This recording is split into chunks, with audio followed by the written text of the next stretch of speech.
감사합니다. 우리 딸은 뭐 해야 됩니다. 예.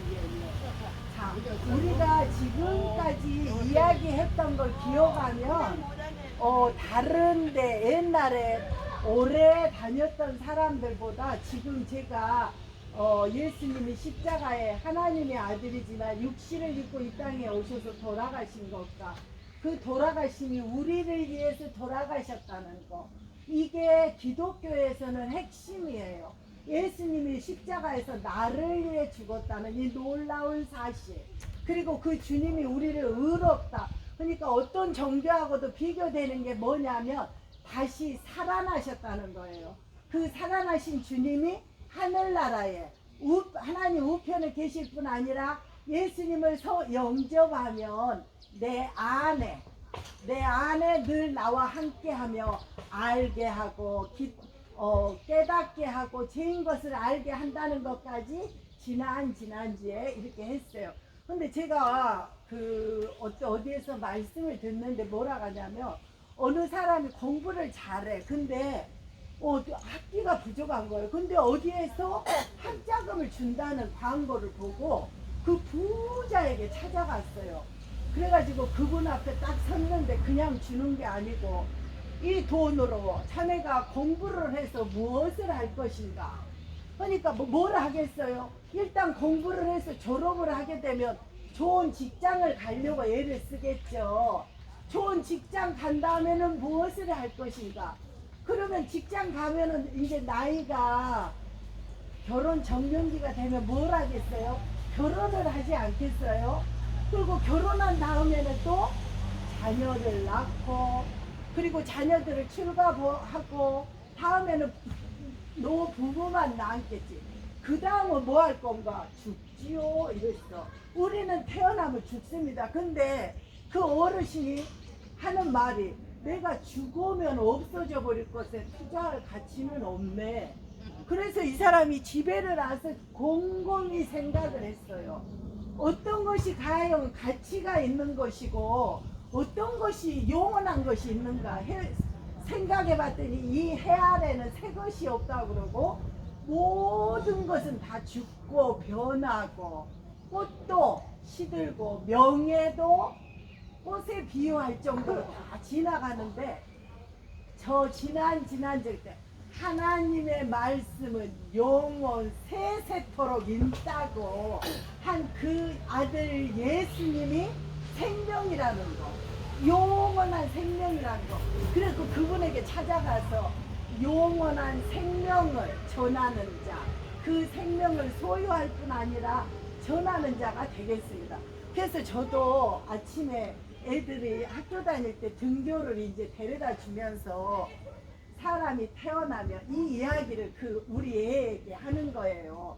그러면서 정말 내가 공부하는 목적도 하나님의 일을 더 하기 위해서 공부도 해야 되고, 내가 먹는 것도 그렇게 해야 되고, 중요한 거는 끝날에 하나님 나라에 섰을 때 우리가 어떻게 될 것인가, 그거를 애에게 이제 매일 설명을 했어요. 그리고 그 영원한 생명도 우리 여기 같이 예배드리러 왔던 분은 나는 다 아는 줄 알았어. 그 사람이 나를 어떻게 했냐면, 내가 3년 전에 병원에 입원했을 때도 자기 동네에 어떤 분이 병원에 입원해 있는데 구원의 확신을 가져야 된다고 목사님한테 말하니까 바빠서 시간이 안 난다고, 나 팔이 이렇게 부러져 갖고 있는데 나를 성모병원까지 데려가서 그 어르신에게 복음을 전하고, 그분이 좀 더 있으면 못 들을 줄 모르니까 한다고 하면서, 내가 예수님이 우리 죄를 이렇게 용서하셨어요. 그리고 영접기도 따라하라고, 나는 죄인이었습니다 하면서 한데, 그 어르신이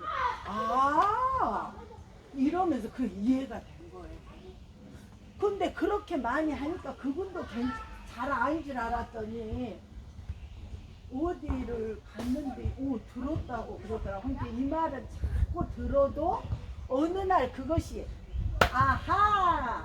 내 것이 될 때, 내가 지금 이렇게 항상 말을 하고 예수는 생명이고 구원이고 이렇게 말하지만, 그게 어느 날 깨달아지는 순간이 있더라고요.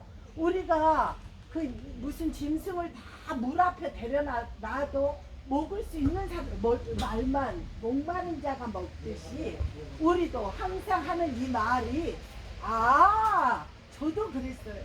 20 몇 년을 다녀도 이 사실을 몰랐어요.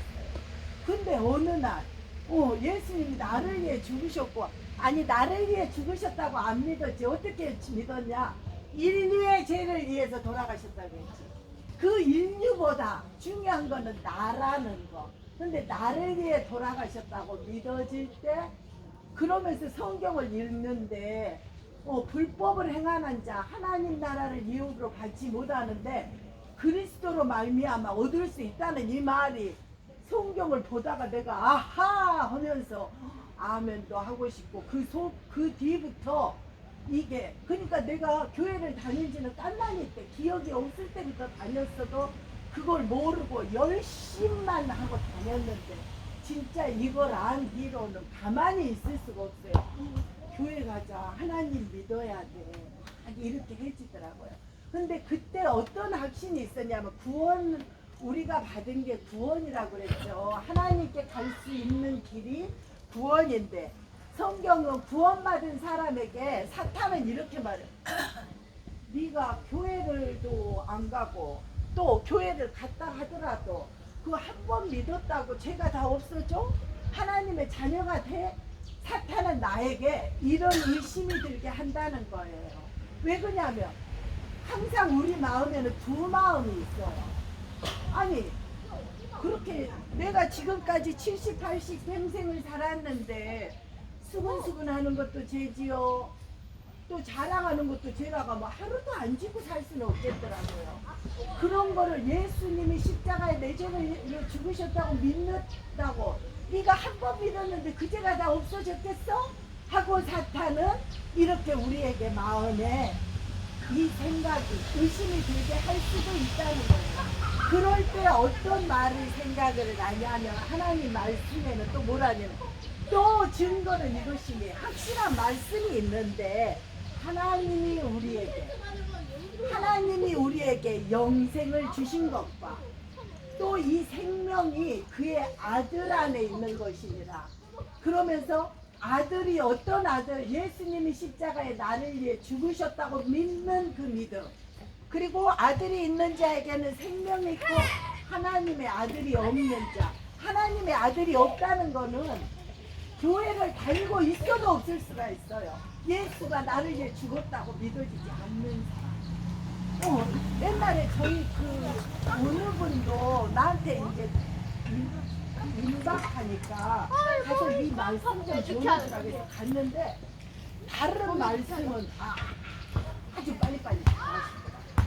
근데 갑자기 내가 예수 이야기를 했더니 자꾸 울린단 말이 실감이 나게 이렇게 입을 다물고 대답을 안 해요.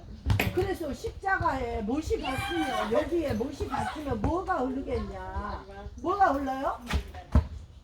그렇지, 피가 흐르는데 그 말을 안 해. 그 말을 절대로 안 하고. 근데 그날 밤에 다른 사람들이랑 갔는데 아멘 할렐루야 막. 근데 있잖아요, 우리 죄가 씻을 수 있는 거는 방금 말씀했죠, 그 피밖에 없어요. 예수의 피밖에 없네. 아무리 우리 죄가 시커멓고 붉을지라도 그 피가 우리 죄를 양털같이 지게 하고, 근데 아무것도 안 해도 이게 은혜라는 거죠.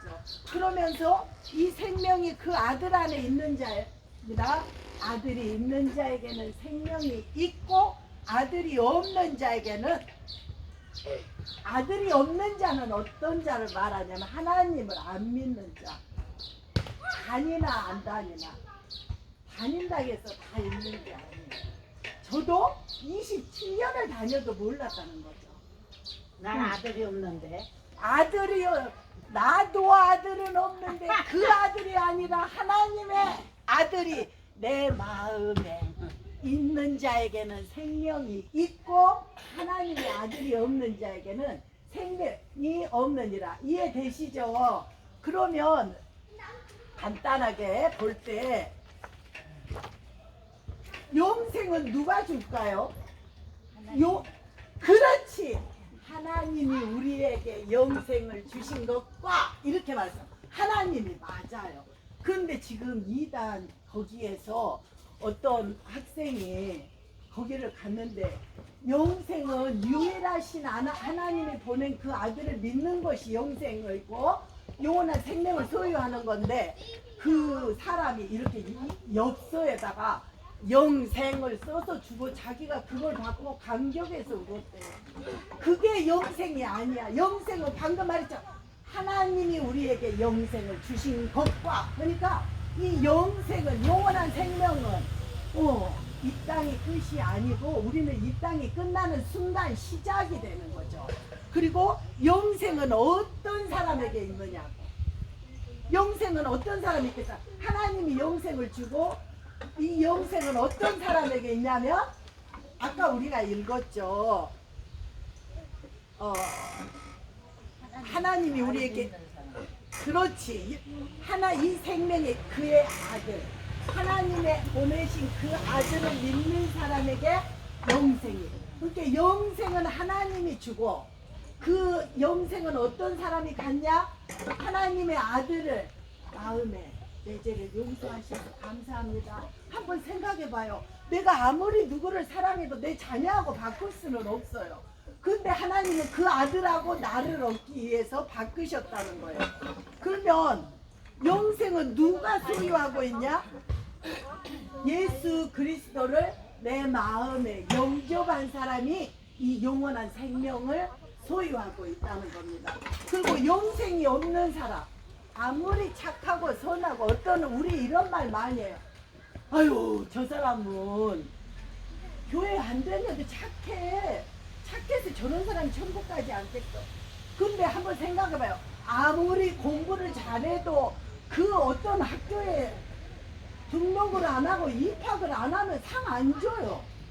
달리기를 잘해도 스타트에서 똑같이 달릴지라도 내가 협회가 등록하고 여기다 남발을 받아야 돼. 그렇지 않아요?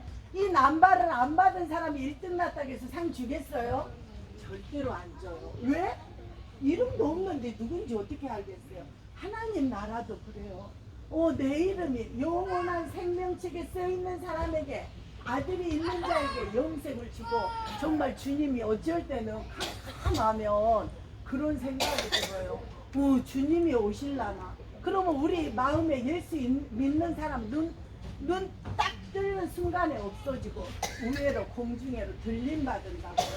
이 놀라운 사실이에요. 또 내가 내 생명이 다하면 정말 천군 천사가 와서 그 영혼을 이렇게 데려간다 그래요. 우리 육체는 흙으로 돌아가지만 얼마나 놀랍습니까? 그러면서 이 성경이 구약이 39, 27이에요. 구약은 29, 또 신약은 27이 한 권이 묶어져서 하나의 성경책이 됐는데 이게 1500년에 걸쳐서 썼는데도 이게 짝이가 맞아요. 얼마나 놀라워요. 그리고 여기에 뭐라고 써졌냐면 오직 이것을 그렇게 성경을 기록한 목적은 하나님의 아들 그리스도이심을 믿게 하려 합니다. 그 이름을 힘입어 생명을 얻게 하려. 그리고 요한일서 5장 13절에도 뭐라 했냐면 이것을 너희에게 쓰는 것은 하나님의 아들이 있는 자에게 생명이 있는 걸 알게 하기 위해서 우리에게 영원한 생명 한번 다시 반복하겠어요. 영생은 하나님이 주시고 그 영생을 어디에 들어있어?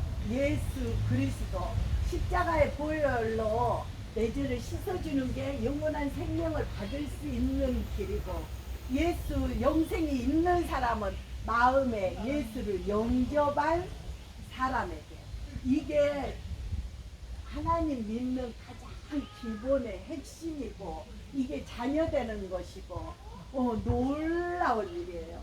어떻게 하나님이 아들 그를 얼마나 우리를 사랑했으면 근데 어느 정도 하나님이 우리를 사랑하냐면 모태에 들어가기 전부터 하나님을 기억하고 계시고 알고 계시고 이렇게 만나서 이렇게 들을 수 있는 것도 이게 우연이 아니에요. 진짜예요.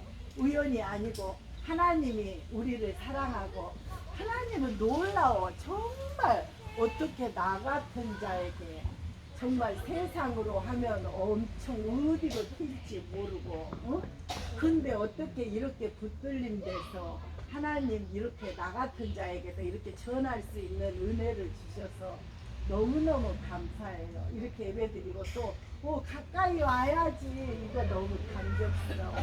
감사해요. 기도하겠습니다. 하나님 감사합니다. 그 많은 사랑 불러 우리를 택해 주시고 예배드리는 자녀로 삼아주신 것 감사합니다. 그 아들도 아끼지 아니하고 우리를 위하여 십자가에 내어주신 하나님, 이제는 영생을 소유한 그 아버지 하나님 영원한 생명을 소유한 하나님의 자녀 백성으로 살아가게 하소서. 아버지 하나님, 하나님께 늘 감사하며 찬양하며 아버지 하나님 무엇보다도 한 사람으로 인하여 또 가족 모두가 예수를 믿는 구원받는 하나님의 백성의 가정이 될 수 있도록 자녀 손들도 지켜주시기를 간절히 간구합니다. 하나님 또 다음 주에 만날 때까지 우리를 눈동자처럼 보호해 주시고 또 앞으로 무더워집니다. 하나님 이 무더위도 능히 견딜 수 있도록 강인한 체력이 되도록 아버지 지켜 보호해 주시옵소서. 이렇게 시원한 바람이 불게 하신 것 같이 우리 심령에도 하나님의 은혜의 바람으로 시원하게 하나님 때문에 행복하고 소망이 있는 저희 모두가 되게 도와주시옵소서. 감사드리며 예수님 이름으로 기도합니다. 아멘. 아멘. 사랑하고 축복합니다.